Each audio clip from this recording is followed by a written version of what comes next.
Anong ihaw yan?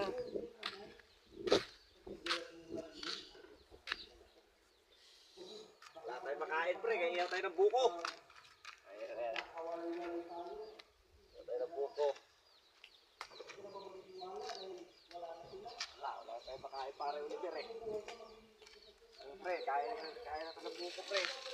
Wala tayo makain pre.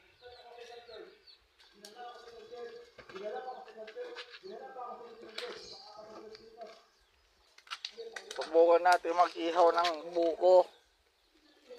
Sa atin na ito makikita.